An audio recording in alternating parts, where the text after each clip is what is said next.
This is Robert Hayes, 68 years old, lives alone in San Francisco, small apartment in the Tenderloin district. Every night, same routine, 9 p.m., he leaves his apartment, walks 23 minutes, to the Golden Gate Bridge, stands at the same spot, north side, mile marker 1.7, and watches. He stays until 5 a.m. Every single night, rain or shine, fog or clear. For 40 years, people walk past him. Joggers, tourists, late-night drivers. They don't notice him. Just an old man standing on the bridge. Nobody asks why. Nobody cares. But Robert is watching, looking, waiting for someone who needs him. Someone standing too close to the edge. Someone staring too long at the water below. Someone about to jump. Because Robert Hayes isn't just standing on the bridge. He's guarding it, protecting people, saving lives. For 40 years, Robert has stopped 1,247 people from jumping off the Golden Gate Bridge. 1,247 lives saved. One conversation at a time. And nobody knows he does this. Robert was 18 years old, small-town kid from Ohio, graduated high school, didn't know what to do with his life. Then the draft notice came. Vietnam War. Robert was going whether he wanted to or not. Boot camp, Fort Benning, then shipped to Vietnam, 1969. 1st Cavalry Division. Infantry. Robert was a soldier, following orders, trying to survive. The war was hell. Heat, humidity, jungle, constant fear, watching friends die, killing people he didn't know, for reasons he didn't understand. December 1969. Robert's unit was ambushed. Firefight, chaos. His best friend Tommy Reeves was hit, fell into a rice paddy, sinking, drowning. Robert ran to him, pulled him out, tried CPR, but Tommy was gone. Robert held his body, screaming, crying. Tommy was 19 years old, from Texas, wanted to be a teacher. Robert made it home in 1971. Honorable discharge, Purple Heart, Bronze Star, but he wasn't the same. PTSD, nightmares, survivor's guilt. Why did Tommy die? Why did Robert live? He couldn't answer it, couldn't sleep, couldn't function. Robert moved to San Francisco, trying to start over, got a job at a warehouse, loading trucks, $4 an hour. It was enough, kept him busy, kept him distracted, but the guilt never left. Tommy's face. Every night, in his dreams, Robert was walking home from work, 2 a.m., decided to take a detour, walk across the Golden Gate Bridge, clear his head. It was quiet, peaceful, fog rolling in. Then he saw someone, a young woman, mid-20s, standing at the edge, looking down at the water, her hands on the railing, shaking. Robert stopped. Something told him to say something. Beautiful night, isn't it? The woman turned, tears streaming down her face. What? Robert walked closer, slowly. The fog, the lights. It's beautiful. The woman looked at him, confused. Are you okay? Robert asked. She shook her head. No, I'm not. Robert stood beside her, quiet. Then he spoke. You know what I see when I look at this bridge? She didn't answer. I see all the people who crossed it today, going to work, going home, going to see people they love. This bridge connects people. It brings them together. The woman was crying harder. I don't have anyone to go to. Robert nodded. I understand. I felt that way too. After Vietnam, lost my best friend. Came home alone. Felt like nobody understood, like I didn't belong anywhere. The woman looked at him. You were in Vietnam? Yeah, infantry. Saw things nobody should see. The woman was quiet. Then she spoke. I lost my brother. Car accident. 3 months ago. I can't do this without him. Robert understood. Loss, pain, the feeling that life isn't worth living without the person you love. He spoke softly. Your brother, what was his name? David. Tell me about David. And she did. For an hour. Robert listened. Didn't interrupt. Didn't judge. Just listened. By the end, the woman stepped away from the edge. Thank you. I don't even know your name. Robert. I'm Sarah. She hugged him. You saved my life tonight. Robert smiled. You saved mine too. Sarah walked off the bridge. Robert watched her go. Then he realized something. For the first time since Tommy died, Robert felt like his life had purpose. He couldn't save Tommy, but he saved Sarah. Maybe that's why he survived. To help others. To be there when nobody else was. So Robert made a decision. He'd come back to this bridge, just in case someone else needed him. Robert started his routine. 9 p.m. to 5 a.m. Every night, standing on the bridge, watching. The first few months, nothing happened. Just him, the fog, the lights. Then one night he saw a man, 40s, business suit, standing at the edge, staring down. Robert walked over. Rough day. The man looked at him. You could say that. Want to talk about it? The man hesitated. Then he told Robert everything. Lost his job. Wife left him. Kids won't talk to him. Felt like a failure. Robert listened, then shared his own story. Vietnam. Tommy. The guilt. The pain. How he learned that life is about surviving the hard moments, not giving up. The man cried, thanked Robert, walked off the bridge, alive. Robert realized, everyone on this bridge has a story, and sometimes they just need someone to listen. So Robert kept coming. Night after night, year after year. He stopped keeping count at first. 10 people, then 50, then 100, each one different. Different age, different background, different reason, but all the same pain, all the same thought. Nobody cares, nobody would miss me. And Robert would tell them, I care, I see you, your life matters. Sometimes they'd talk for 5 minutes, sometimes 5 hours, sometimes they'd cry, sometimes they'd laugh, but by the end, they'd step away from the edge and walk off the bridge, alive. Robert never asked for their names, never followed up, never wanted credit. He just wanted to help, to be there, to give them what Tommy never got, a second chance. 10 years. Robert had stopped over 300 people, but nobody knew. Not his coworkers, not his neighbors, not even his family. Robert worked his warehouse job during the day, slept a few hours in the afternoon, then went to the bridge at night. It was exhausting, but it was his purpose, his mission, his way of honoring Tommy. One night, a teenage girl, 16 years old, standing at the edge, Robert approached. Hey there, you okay? She turned. Leave me alone. Robert didn't leave. Can't do that. Bridge rules. Gotta make sure everyone's safe. She looked at him. There's no such rule. Robert smiled. Sure there is. I made it up. Been enforcing it for 10 years. She almost smiled. Who are you? Just a guy who stands here, making sure people are okay. Why? Because someone has to. They talked for 3 hours. She told him about school, bullying, feeling invisible, feeling worthless. Robert told her about Tommy, about survival, about how the world needs her, even if she doesn't see it yet. By 3 a.m., she stepped back. I'm Emily. I'm Robert. Thank you, Robert. Thank you, Emily. She walked off. Alive. 20 years later, Robert got a letter, forwarded through the VA hospital, from Emily. She was 36 now, married, 2 kids, a therapist, helping teenagers with depression. You saved my life that night. I never forgot. I became a therapist because of you. I help kids like I was. Thank you for being there. Thank you for caring. Robert cried reading that letter. He'd saved 700 people by then. But Emily was the first to find him, to thank him. It reminded him why he kept going. 20 years on the bridge, over 900 lives saved. Robert was 55 years old. His body was wearing down, standing 8 hours a night, in the cold, the wind, the fog. His knees hurt, his back ached, but he kept going, because people needed him. One night, a veteran, standing at the edge, Robert knew immediately. Brother recognizes brother. Iraq or Afghanistan? The man turned. Afghanistan, 2008. Robert nodded. Vietnam, 1969. The man stared. You served? Yeah.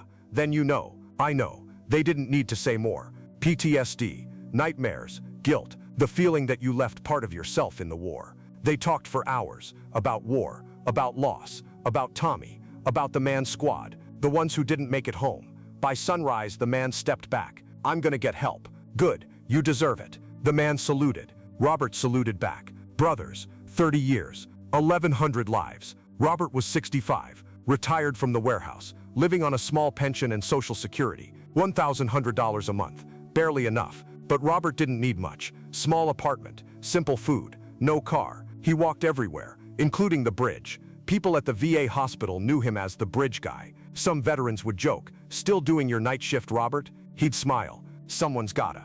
They didn't know he was serious, didn't know he actually saved lives. They thought he just liked walking. But word spread quietly among certain groups. Suicide prevention hotlines, mental health counselors, police officers. They'd heard rumors. There's an old vet who stands on the bridge, talks people down. Nobody knows who he is. Some tried to find him, thank him. But Robert always disappeared before they could. He didn't want recognition. He just wanted to help. 40 years. Robert was 75. His health was failing. Diabetes, heart problems, arthritis. Doctor told him to rest, stop the night walks. But Robert refused. I have a job to do. What job? You're retired. I'm the bridge guard. The doctor didn't understand. One night, Robert was standing at his usual spot. 2 a.m. Fog thick. Couldn't see more than 10 feet. Then he heard footsteps. Someone approaching. Fast. Robert turned. Young man. 20s. running toward the railing. Robert moved, faster than he should have been able to, grabbed the man's arm. Wait, the man tried to pull away. Let me go. Robert held firm. Not yet. Talk to me first. I don't want to talk. 5 minutes. Give me 5 minutes. If you still want to jump after that, I won't stop you. The man stopped struggling, looked at Robert. Who are you? Someone who cares. They sat on the ground, right there, on the bridge, and talked. The man's name was Marcus, lost his fiancée in a car accident 6 months ago, couldn't handle the grief, felt responsible. Robert understood. He told Marcus about Tommy, about all the people he'd talked to, about all the pain he'd witnessed. Grief doesn't go away, but it gets easier to carry, and you don't have to carry it alone. Marcus cried. Robert held him, like a father, like a brother. By 4 a.m., Marcus stood up. I'm going to try. I don't know if I can, but I'll try. Robert smiled. That's all anyone can do. Try. Marcus walked off the bridge, alive. Robert watched him go, then collapsed. The pain in his chest, sharp. Couldn't breathe. Heart attack. Robert fell to the ground, alone, in the fog. On the bridge he'd guarded for 40 years. A jogger found him 10 minutes later, called 911. Robert was rushed to the hospital. Surgery, triple bypass. He survived, barely. In the hospital, the doctor asked, Mr. Hayes, what were you doing on the bridge at 4 a.m.? Robert smiled weakly. My job. What job? Guarding it. The doctor thought he was delirious, but Robert was serious. Robert spent 2 weeks in the hospital, then went home. Doctor's orders. No more night walks. Rest. Recover. Robert tried. He stayed home, watched TV, slept, but every night he'd look at the clock. 9 p.m. Time to go to the bridge. He'd feel guilty, anxious. What if someone needed him? What if tonight was the night someone jumped because he wasn't there? 3 months later, Robert couldn't take it anymore. He went back. 9 p.m. Walked to the bridge, slower than before, with a cane, but he went and stood at his spot. Mile marker 1.7, watching, waiting, guarding. Robert was 84 years old, still going to the bridge. Not every night anymore. His body couldn't handle it, but 3 times a week, Tuesday, Thursday, Saturday, 9 p.m. to midnight. Then he'd go home, rest, and do it again. By now, Robert had stopped 147 people, over 40 years, 1,047 lives, but nobody knew. The bridge authorities didn't know. The police didn't know. The media didn't know. Robert was invisible, just an old man standing on a bridge, until December 15, 2024. Robert was at his spot, 10:30 p.m., cold night, clear sky. He saw a woman, 30, standing at the edge, shaking. Robert walked over. Beautiful view tonight. She looked at him. Who are you? Just someone who cares. You okay? She shook her head. No, I'm not. Want to talk? She hesitated, then nodded. They talked for an hour. Her name was Jennifer, psychologist, worked in suicide prevention. Ironic, she said, spent her life helping others, but couldn't help herself. Lost her son, 8 years old, cancer, 3 months ago. Couldn't handle the grief, felt like she failed him. Robert listened, then told her his story. Vietnam. Tommy, 40 years on this bridge, 147 people. Jennifer stared at him. You've saved 1,147 people. Jennifer stared at him. You've saved 1,147 people. Yeah, how? By listening, by being here, by showing them someone cares. Jennifer started crying. I'm a suicide prevention specialist. I study this, I teach this, and I didn't know you existed. Robert smiled. That's the point. I'm not here for recognition. I'm here for them. Jennifer stepped back from the edge. You saved my life tonight. You saved mine a long time ago. All of you did. Jennifer didn't leave. She sat with Robert, talked more, asked about his method, his approach, his 40 years of experience. Robert shared everything. No training, no degree, just presence, just humanity, just showing up. Jennifer left at midnight, hugged Robert. Thank you. I'll never forget this. Robert nodded. Neither will I. She walked off the bridge, alive, number 12047. But Jennifer did something Robert never expected. She told people, her colleagues, her organization, the media, there's a man, Robert Hayes. He's been guarding the Golden Gate Bridge for 40 years, saving lives. Nobody knows. We need to honor him. The story broke. News outlets, social media. The secret guardian of the Golden Gate Bridge. Vietnam vet saves 1,047 lives over 40 years. The man nobody knew was saving everyone. It went viral. Millions of views, shares, comments. Then something incredible happened. People started coming forward. The people Robert saved. They saw the news, recognized his face, his voice, his story, and they reached out, one by one. Sarah, the first person Robert saved in 1975, now 74 years old, grandmother of 5. He saved me that night. I went on to live a beautiful life, got married, had kids, grandkids, all because Robert was there. Marcus, the young man from 2015, now 34, married, father of 2, grief counselor. Robert saved my life, then showed me how to save others. I help people now because of him. Emily, the teenage girl from 1985, now 55, therapist, saved hundreds of teenagers. Robert saved me when I was 16. I became a therapist because of him. Every kid I help is because Robert was on that bridge, one by one. Well, 47 people, well, not all of them. Some had passed away, some couldn't be found, but over 800 people came forward, all with the same story. Robert saved my life. The city of San Francisco held a ceremony, February 2025, honoring Robert Hayes, mayor, police chief, hundreds of people.